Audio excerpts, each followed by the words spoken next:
안녕하십니까. 태백산직입니다. 조선 사회 이야기 제 첫 번째 이야기, 개국 공신들 고려 왕족을 몰살하다는 이야기를 들려드리겠습니다. 고려를 멸망시키고 조선을 건국한 공신들은 고려 왕실의 후예인 왕씨들이 살아있는 한 편히 발을 뻗고 잠을 잘 수가 없었습니다. 힘들여 창업한 조선 왕조를 왕씨들이 몰래 거사를 꾸며 거꾸려 들을 수 있다는 두려움에 떨어야만 했을 테니까요. 마침내 그들은 모반을 도모했다는 허무맹랑한 구실을 꾸며내어 왕씨들을 일망타진하고자 하였던 것입니다. 개국 공신들은 조선을 건국하자마자 왕씨들을 모두 제거하고 싶었겠지만은 물리적으로나 명분상으로 어려운 일이었습니다. 우선 왕씨들을 수도인 개성에서 내쫓아 지방으로 보내기로 했습니다. 건국한 지 3일 만인 태조 1년 7월 20일에 갑자기 개성 등에 살고 있던 왕씨들을 강화도와 거제도로 몰아내었던 것입니다. 다만 조선 공국의 공이 있는 순흥군 왕승과 그의 아들 왕강은 그대로 개성에 살게 하였습니다. 고려의 마지막 왕인 공양왕 왕묘는 군으로 강등하여 강원도 고성에 안치하고 주거를 제안했습니다. 왕묘의 동생 왕우는 귀의 군으로 삼아 경기도 연천에 머물게 하여 왕씨의 제사를 받들게 했고, 고려의 마지막 왕대비 안씨는 의화 궁주로 봉하였습니다. 왕씨들을 섬으로 보낸 뒤에도 마음이 놓이지 않았던 조선 공신들은 드디어 일거에 제거할 계획을 세우고 즉시 실행에 옮겼습니다. 계획이란 고려의 왕족들을 모반 음모로 얽어매는 것이었습니다. 태조실록에 나와 있는 사건의 전말을 보면 조작이는 사실을 금방 알 수 있습니다. 나중에 어마어마한 모반으로 비하한 사건의 발단은 사소한 일에서 비롯되었습니다. 경상도 동래 현승 김가행과 염장관 박중질 등이 국가의 안위와 왕씨의 명운을 걸고 밀양의 맹인 이흥무에게 점을 치게 한 일이 있었습니다. 나중에 발각되자 이흥무를 체포해서 순군 옥에 가두고 대관과 형조에게 조사하게 하니 죄를 실토하였던 것입니다. 김가행과 박중질 등이 참찬문화부사 박유의 지시를 받고 와서 이흥무에게 점을 치게 하였다는 자백 내용이었습니다. 고려 마지막 왕인 공양왕과 태조 이성계 중 누가 명운이 낫겠는가? 또 왕씨 가운데서 누가 명운이 귀한 사람인가? 이흥무가 점을 치고 답하였습니다. 낭평군 왕하의 명운이 귀하고 그 아우 영평군 왕고도 그 다음입니다. 사실 고려 왕족들이 직접 개입한 흔적도 없었고 더구나 모반과는 아무런 관련이 없었다. 그럼에도 조선 조정에서는 즉시 모반 사건으로 규정하고 왕씨들을 일망타진할 빌미로 삼고자 하였던 것입니다. 이흥무의 자백이 나온 직후 박이를 옥에 가두었고 김가행과 박중질을 경상도에서 잡아와 공문하였으며 왕하와 왕거를 안동에 있는 옥에 가두었다. 공문을 받은 김가행, 박중질, 이흥무 등은 곤장을 쳐서 변방고을에 기항을 보냈다. 반면 박이는 태조가 용서하여 복직시켰다. 김가행 등을 보내어 이흥무에게 점을 치게 한 것은 대역을 도모한 일이라 용서할 수 없다는 대간의 주장에도 불구하고 박이가 위화도 해군의 공신이고 대마도에서 왜군을 크게 무찔러 태조의 신임을 받고 있었기 때문이다. 태조는 다음과 같이 변호하였다. 박이가 비록 원래부터 배반할 마음이 있더라도 지금 내가 높은 자기를 주어서 대우하기를 후하게 하였다. 어찌 병고를 감히 도모했겠는가? 박이 같은 인자는 쉽사리 얻을 수 없다. 태조는 왕씨의 모반은 전혀 생각하지도 않았고 박이가 대역을 도모했다는 것도 믿지 않았음을 알 수 있다. 만약 박이가 대역을 도모했다면 도저히 살려둘 수 없는 중대한 사안이었다. 태조는 처음에는 소극적인 태도를 보였으나 신하들이 여러와 같은 강골에 밀려 나중에는 받아들이지 않을 수 없었다. 이것만 봐도 왕씨 모반 음모는 조작된 사건임이 짐작된다. 그 후 대간에서 왕화, 왕거, 김가행, 박중질 등을 수원부에 모아 공문하여 섬으로 기항을 보내야 한다고 주장했으나 임금의 윤허를 받지 못했다. 그러자 대간과 형조에서 다음과 같이 요청하였다. 박중질과 김가행이 점친 것은 공양군이 있기 때문이다. 그 외의 왕씨들이 혹은 서울에서 혹은 서울 근교에서 거리낌 없이 행동하니 매우 염려스럽습니다. 하물며 왕광과 왕격은 지모와 계략이 남보다 뛰어나고 왕승보와 왕승기는 사납고 용맹스러움이 남보다 뛰어납니다. 모두 능히 제주를 믿고 화란을 일으킬 만한 사람들입니다. 그들은 마음속에 불측한 생각을 품고 틈을 엿보고 있는데 다만 기회가 없었을 뿐입니다. 고려의 태조가 후손에게 훈계를 전하면서 백제의 사람을 쓰지 말라고 했습니다. 지난번에 후손들이 훈계를 준수했더라면 전주 사람인 전하께 어찌 오늘이 있겠습니까? 옛날의 군주가 어물어물하고 속히 결단하지 못하여 화란을 초래한 것은 전하께서 일찍이 들으신 바 있습니다. 오라옵건대 전하께서는 즉시 공양군 3부자를 처형하고 왕강, 왕격, 왕승보, 왕승기와 그들이 아우와 조카들까지 모두 해도로 내쫓으십시오. 강화에 안치한 왕씨들도 또한 해도로 기양 보내어 백성들이 근심하고 의심하는 마음을 근절하게 하십시오. 역시 화란을 미연에 방지하게 하기 위해 왕씨들을 처리해야 한다는 점을 강조하고 있다. 이른바 모반이란 어디까지나 꾸며낸 구실에 불과했음을 알 수 있다. 이번에도 임금이 윤회하지 않자 대감과 형제의 관원들이 모두 정무를 보지 않았다. 임금은 마침내 왕강 등을 불렀다. 경들은 국가에 공로가 있어 귀양을 보내지 않았다. 지금 대간의 건의를 내가 따르지 않자 모두 정무를 보지 않아 마지 못하여 따르게 된다. 경들은 각자 기양지로 돌아가라. 나도 또한 경들의 공로를 잊지 않겠다. 임금은 그들에게 술을 내려주고 나서 왕강은 충청도 공주로, 왕격은 경기도 안변으로, 왕승보는 함경도 영흥으로, 왕승기는 경상도 하포로 기양을 보냈다. 그제야 대감과 형제에서 정무를 보았다. 왕격 등이 귀양에 처해진 날 모반 사건에 연루된 사람들에 대한 공문이 다시 진행되었다. 먼저 이흥무, 왕화, 중, 성능, 김가행 등을 공문하였다. 그들이 진술한 내용을 보면 대체로 다음과 같다. 조선 왕조가 건국된 직후인 1392년 9월 남편군 왕하가 거제로 들어가기 전에 창원의 유배지에서 이흥무를 만나 공양군을 다시 왕으로 세우는 일의 가부와 자기의 명언을 점치게 하였다. 이흥무가 점을 친 후 말하였다. 왕하는 섬에 들어간 지 3년 후에는 나오게 되고 47세나 48세에 이르러 호운이 들어와서 50세 이후에는 장수가 되어 군사를 거느리고 반드시 대인이 될 것이다. 동행한 왕화의 삼촌인 성능이 자기의 기륭을 묻자 이흥무가 답했다. 왕사가 될 명운이다. 중승 박신이 수원에서 올라와 이 같은 진술을 임금에게 아뢰었다. 임금은 정승들과 의논하여 모반 사건에 연루된 자들에 대한 처벌 수위를 결정하였다. 왕화, 왕거, 김가행, 박중질, 이흥무 등은 참사하고 왕과 박이는 특별히 사면하며 성능은 거제도에 안치하도록 하였다. 고성에 안치했던 공양군 3부자는 삼척으로 옮겨 안치하였다. 박이는 대간이 다시 탄핵하자 임금이 마지못해 파직하였다. 그 후 대간이 다시 왕씨들을 모두 제거토록 여러 번 청했으나 윤허하지 않았다. 당시 대간은 상소를 올려 공양군 부자와 나머지 왕씨들을 모두 없애버리라고 강력하게 요청하였다. 지난번에 상소를 통해 그들을 벌하기를 청하여 무리의 일부가 참수형을 당하였습니다. 하지만 남은 무리들이 각처에 모였습니다. 만약 위급한 일이 있으면 불축한 환난이 발생할까 두렵습니다. 전에 이르기를 사람이 궁지에 처하면 계획을 세운다 하였습니다.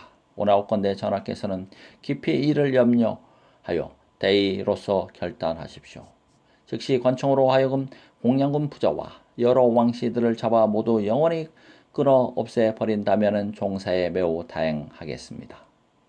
정이 받아들여지지 않자 대관은 대굴 문 앞에 엎드려 여러 날 동안 힘속 한하기에 이르렀다. 임금은 왕씨를 제거하는 일은 내가 차마 할 수 없는 바이다 라 하면서 모든 관리들과 원로들은 각기 자신들의 견해를 글로 써서 단단히 봉하여 바치게 하였다. 동시에 조선 초기의 국정 체결 최고 의결기관인 도평의사사에서도 모든 관리와 원로들을 수창궁에 모아 알리었다. 고려의 왕씨는 1000명이 이미 가버리고 인신마저 떠나서 스스로 하늘이 하는 주벌을 초래하였는데 전하께서는 호생지덕으로서 생명을 보존해 주었으니 은덕이 지극히 중하다. 그런데도 왕씨들은 도리어 의심을 내고 몰래 반역을 도모하여 국법상 용납될 수가 없다. 왕씨들을 처리해야 한다고 생각하는 사람은 단단히 봉하여 아래도록 하라. 호생지덕이란 사형에 처한 죄인을 특별히 살려주는 제왕의 덕을 말한다. 이에 대부분의 관리들과 원로들이 왕씨를 모두 제거하여 후일의 근심을 막아야 한다고 아뢰었다. 의견들을 모아 도평의사사에서 임금에게 건의하였다. 마땅히 여러 사람의 의논에 따라야 될 것입니다. 임금도 거부할 수가 없어 왕씨들을 모조리 죽이라고 지시를 내리기에 이르렀다. 왕씨를 처리할 일은 모두 각 관리들이 봉에 올린 글에 의거하도록 하라. 다만 왕후 삼부자는 조상의 제사를 맡았다는 이유로 특별히 사면토록 하였다. 임금은 중추원 부사 정남진, 형조의랑 함부림을 삼척에, 형조전서 융방경과 대장군 오봉을을 강화도에, 형조전서 손흥종과 첨제절사 심효생 거제도에 각각 보내어 왕씨들을 제거하도록 하였다. 그래야 고려 왕족의 후에 들인 왕씨들에 대한 무자비한 숙청이 대대적으로 벌어지게 되었다. 왕씨 제거의 첫 희생자는 공양군이었다. 왕씨를 죽이라는 명령에 따라 태조 3년 4월 삼척의 공양군에게 교지를 전하고 두 아들과 함께 교사를 하였다. 이때 내린 임금의 교지는 다음과 같았다. 신민이 추대하여 나를 임금으로 삼았으니 실로 하늘의 운수요 군을 관동에 가서 있게 하고 나머지 동성들도 각기 편리한 곳에 가서 생업을 보호하게 하였소. 그런데 동네 현령 김가영과 염장관 박중질 등이 반역을 도모하고자 군과 친척의 명운을 장님 이 흥무에게 점쳤다가 발각되어 자백하였소. 군은 비록 알지 못하지만 일이 이런 지경에 이르러 대간이 상소로 정하기를 12번이나 하였소. 여러 날 동안 굳이 다투었고 대소신료들이 또 그를 올려 가남으로 내가 마지 못하여 억지로 그 청을 따르게 되었소. 군은 이 사실을 잘 아시오. 태조론 신하들의 간청을 이기지 못하여 마지 못해 공양군 부자를 죽인다고 변명하였다. 며칠 뒤에는 손흥종 등이 강화도와 거제도에 있던 왕씨 일족을 바닥에 던져 죽였다. 그러고 나서 중앙과 지방에 있는 왕씨의 남은 자손을 대대적으로 수색하여 모두 목 베어 죽였다. 왕씨에 대한 처리가 마무리되자 다른 나라로 달아나거나 반역을 의무할 가능성이 있다며 왕후 삼부자들 강원도에 안치하여야 한다고 간관들이 주장하였다. 임금은 끝내 윤호하지 않았다. 이래여 나머지 왕씨들은 모두 죽임을 당하고 왕후 삼부자만이 겨우 목숨을 부지하게 되었다. 신생 왕조를 지킨다는 명분으로 망한 왕조의 자손들을 숙청하는 피바람이 한동안 거사게 몰아쳤다. 대대적인 학살이 이제 막 태어난 왕조를 키우기 위한 어쩔 수 없는 선택이었다고 하더라도 속절없이 죽어야 했던 왕씨들의 비극은 무엇으로 보상한단 말인가. 두 번째 이야기. 태조는 무학제 아래 신촌을 조선의 수도로 생각했다. 태조 이성계는 조선을 건국한 직후에는 수도를 그대로 개성해 두었으나 새로 세운 나라의 명문을 일신하고 민습을 수선하기 위해 새로운 곳으로 천도가 불가피하였다. 수도 후보지로 유력했던 곳은 공주 계룡산 일대와 서울 무학제 아래 신촌 일대였다. 당시 무학이라고 일컬어진 신촌 지역은 최고 명당 중의 한 곳으로 알려져 있었다. 태조는 처음에는 계룡산 밑을 새 수도 후보지로 정하였다. 그는 후보지를 살펴보기 위하여 태조 2년 2월 1일에 출발하여 일주일 뒤인 2월 8일에 계룡산 밑에 도착하였다. 이튿날 임금이 여러 신하들을 거느리고 새 수도 예정지의 산수의 형세를 관찰하고서 삼사, 오복야, 성성인 등에게 명하였다. 배로 물건을 운반하는 조원의 편리 여부와 길의 험난하고 평탄함, 성곽을 축조할 지세 등을 살피게 하고 목줄로 땅을 측량하게 하였다. 다음 날에는 임금이 친히 새 수도 후보지의 높은 언덕에 올라 지세를 살펴보았다. 며칠 후 임금이 계룡산을 떠나면서 예문 춘충관 대학사 김주 등의 신하들에게 새 도읍의 건설을 감독하게 하였다. 2월 27일 임금이 계룡산에서 돌아와 3월 24일 마침내 계룡산을 새 수도로 확정하고 새 수도를 중심으로 81개의 주, 현, 부곡 등을 확정하였다. 몇 달 뒤인 8월 5일 드디어 도성의 공사를 시작하였다. 도읍의 공사가 착착 진행되던 12월에 갑자기 계룡산 아래의 수도 건설을 중지하고 새 수도 후보지를 다시 물색게 하였다.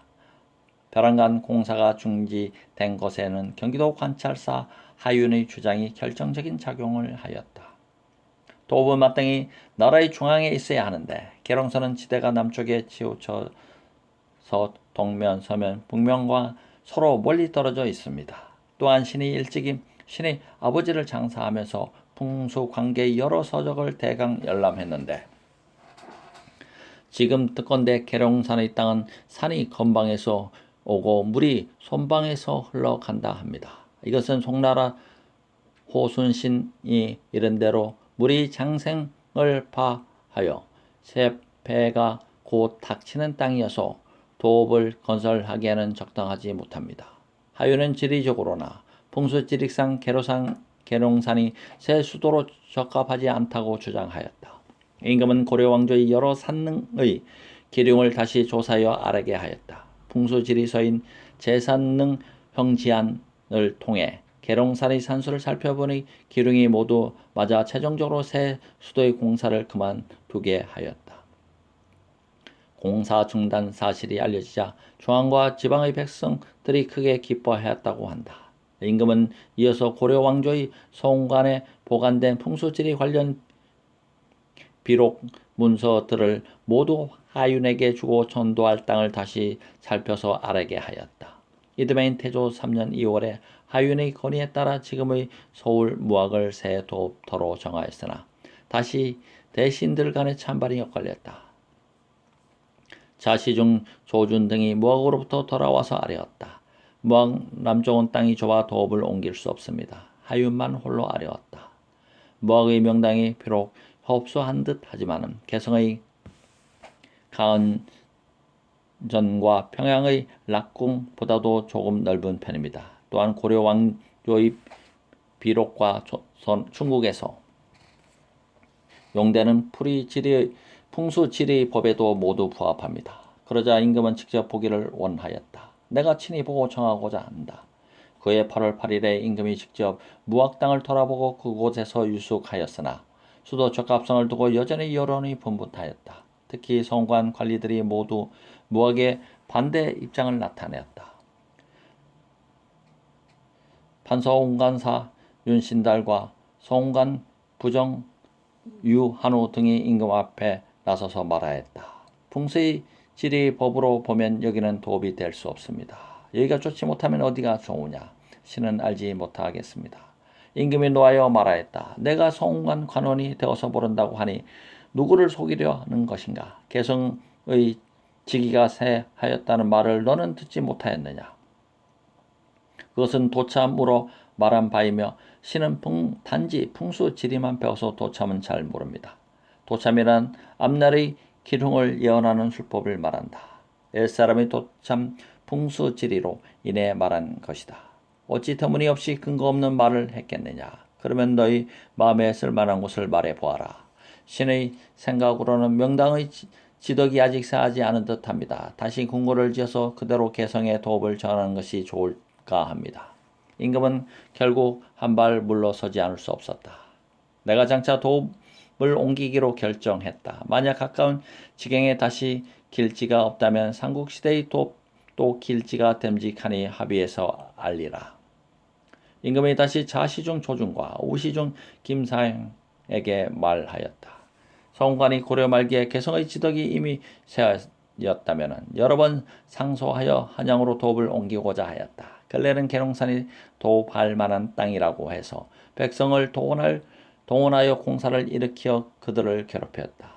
이제 또 여기서 무학이 도읍할 만한 곳이라고 하여 와서 복원을 유한호 등이 말이 좋지 못하다고 한다. 도리어 개성 명당이 좋다고 하면서 서로 논쟁을 하여 국가를 속인다.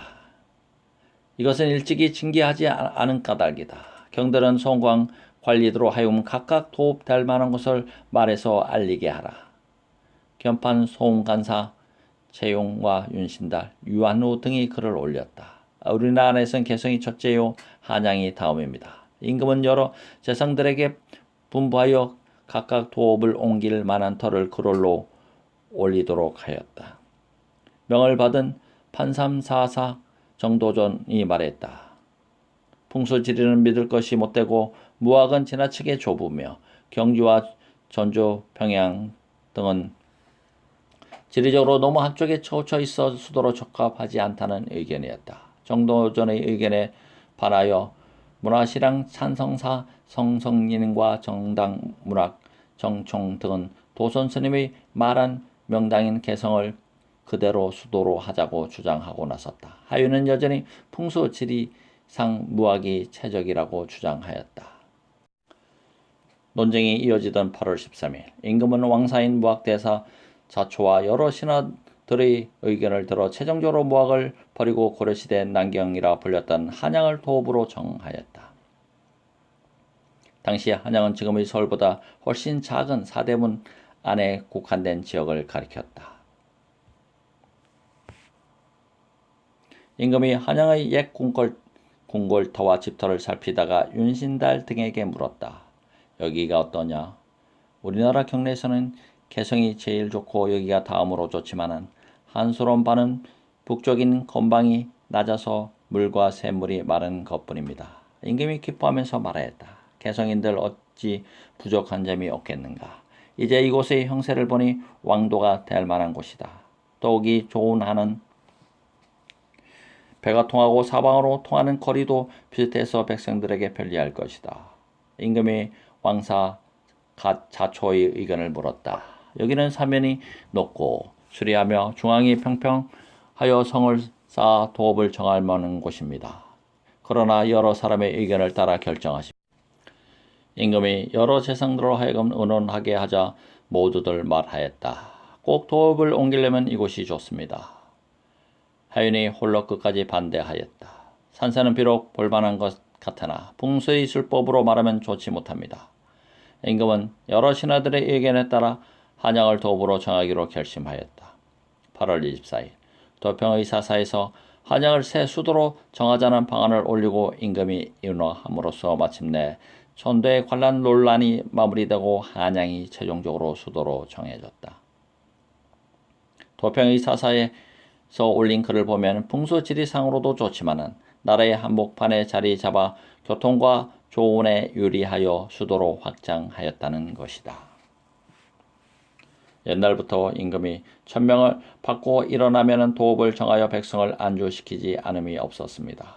전하께서는 큰 덕과 신속한 공으로 천명을 받아 의젓하게 한나라를 세우시고 또 제도를 고쳐서 만대의 국통을 세웠습니다. 마땅히 도읍을 정하여 만세의 기초를 잡아야 할 것입니다. 한양을 보건대 안팎 산소의 형세가 훌륭한 것은 옛부터 이름이 났고 사방으로 통하는 도로의 거리가 고르며 배수와 수로도 통할 수 있습니다. 여기에 영원히 도읍을 정하는 것이 하늘과 백성의 뜻에 따라 맞을까 합니다. 일주일 후인 9월 1일 임금은 신도 궁궐 조성 도감을 설치하고 담당 관리들을 임명하였다. 이어서 정도전 등에게 한양의 종묘, 사직, 궁궐, 시장 등의 터를 정하게 하였다. 그리고서 10월 25일에 한양으로 수도를 옮겼다. 4월 뒤 한양에 도착한 태조는 아직 새 궁궐이 지어지지 않아 옛 난경의 객사를 이공으로 삼아 거처하였다. 계룡산에 이어 무학으로 옮기려던 조선 왕조의 수도는 허다한 우여곡절을 겪은 끝에 한양으로 최종 낙착되기에 이르렀다. 하마터면 한양이 아니라 계룡산 일대나 무학이 조선 왕조의 수도가 될 뻔한 순간들의 연속이었다. 조선을 건국한 이성계와 사대부들은 풍수 지리설도 고려하였지만 행정상의 효율성과 백성의 편안함 등의 주안점을 두고 다소 지루하다고 할 정도로 치열하고 신중한 논의를 거쳐 수도를 결정하였다. 무엇보다도 눈앞의 정치적 이해 득실보다는 국리민복에 초점을 맞추고 신료들의 의견을 두루 수렴하여 결론을 내렸다는 사실을 잊지 말아야 하겠다. 조선시대에는 새벽형 인간이 출세했다. 조선시대는 새벽에 임금과 신하들이 참석하는 궁중조회가 열렸다.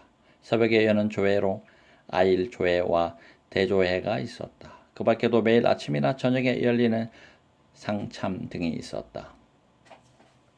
궁중조회는 신하들이 임금에게 인사를 드리면서 중요한 정무를 보고하고 임금이 결정하는 정사를 행하는 자리였다. 새벽에 열리는 아일조회는 아조 또는 조참이라고 했다. 건국 초기에는 5일마다 열려 매달 6번씩 하다가 나중에는 매달 4번으로 줄어들었다. 매달 6번씩 할 경우 1일, 6일, 11일, 16일, 21일, 26일에 열렸다. 태조 5년 10월부터는 아일조회 시에 오경 4점에 신하들을 대궐 문에 모이게 하였다. 오경 4점이면 대략 새벽 4시 35분경이었다. 음력 10월의 일출 시간이 대략 오전 7시경이었으므로 상당히 이른 시간에 모였던 셈이다. 일단 대궐 문에 모였다가 궁궐으로 가서 정렬하는 시간이 걸렸을 테니 아마도 새벽 5시경에 조회가 시작되었을 것이다. 일출 시간이 가장 이른 음력 4월에는 5시 10분경 해가 뜨고 가장 늦은 음력 1월에는 7시 30분에 해가 뜬다. 어쨌든 아일 조회는 해 뜨기 전에 열렸던 것으로 보인다.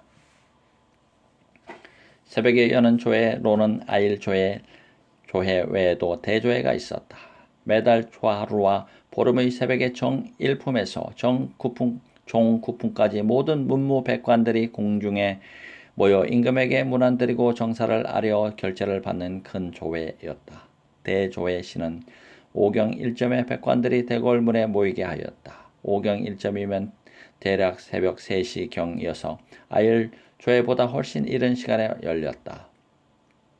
그야말로 꼭두 새벽에 대조회를 열었던 것이다. 새벽 3시까지 대궐에 도착하려면 2시경에 기상해야 한다. 그만큼 저녁 일찍 잠자리에 들어야 했다. 그러니 조선의 관리들은 자연히 일찍 자고 일찍 일어나는 습관이 생활화 되었어야만 했다. 조선에서 관리로 출세하려면 모름지기 아침형 인간을 넘어 새벽형 인간이 되었어야 했다. 올빼미형 인간은 절대 출세할 수가 없었을 것이다. 새벽에 여는 조회는 신하들은 물론 임금에게도 고역이었다. 보다 새벽 7년 태조 7년 윤 5월 어느 날 이른 새벽에 임금이 조회를 열었다. 때간에서 임금이 조회를 하지 않는다고 지적했기 때문이라고 한다. 이날 임금이 근정전에 앉아 대궐들의 화롯불을 피우게 하고 도승지에게 명하였다. 의정부와 주원의 관리들 중에 정사에 관하여 말할 사람은 바로 나와 나의 면전에서 아래고 정오가 되어 북이 알리면 물러가게 하라. 5월인데도 어둡고 추우니까 화롯불까지 피워놓고 조회를 했던 것이다. 새벽에 시작한 조회는 정오까지 이어졌다. 참석한 임금이나 신하들이 모두들 실증을 내었을 것이다. 며칠 후에도 새벽에 조회를 하며 임금의 면전에서 중요한 정책들을 직접 아뢰게 하였다. 임금이 이른 새벽에 긍정전에 앉았는데 예관이 신하들에게 절을 하여 예를 갖추는 배례를 하라고 외쳤다. 임금이 이를 중지하라고 명하였다. 아일의 조회를 할 때는 반드시 배례를 받기 위함이 아니다. 임금이 예조에 명하였다. 그와 간청의 자질구레한 사문을 모두 친히 결제하지는 않을 것이다. 나라를 다스리고 백성을 다스리기 위해 말할 만한 일은 마땅히 각기 면전에서 아뢰게 하라. 모든 관리들이 모두 황공하여 감히 나오지 못하였다. 임금이 정도전에게 물었다. 내가 말한 것이 어떠한가? 옳습니다.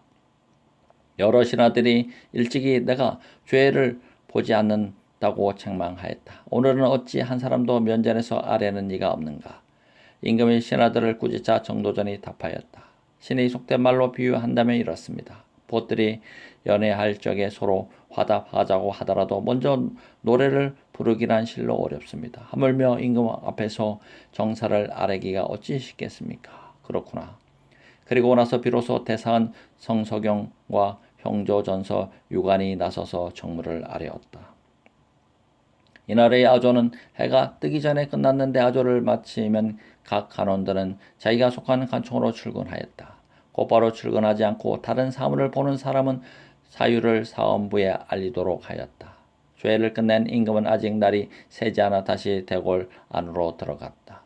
좌우 정승과 정도전, 의성군, 남은 등을 부른 임금이 누각에 앉아 술자리를 베풀어 모두 거나하게 취할 정도로 마셨다고 한다. 태종 1년 7월에는 아일죄를 새벽 해뜨기 전에 시작해서 해가 뜨면 파하도록 조정하였다. 정오까지 조회를 하기는 무리라고 판단했기 때문으로 보인다. 태종 16년 6월에는 의정부와 중추원의 70세 이상 관원은 아일조회에 참석하지 않아도 된다고 조치를 하여 연로한 관원들의 어려움을 해소해 주기도 했다. 이런저런 조치들을 보면 새벽 꼭두 새벽에 조회에 참석하기가 임금과 신하들 모두에게 고역이었음을 알 수가 있다. 조선사회 이야기 첫 번째 여기서 마치겠습니다. 태백산직이었습니다. 감사합니다.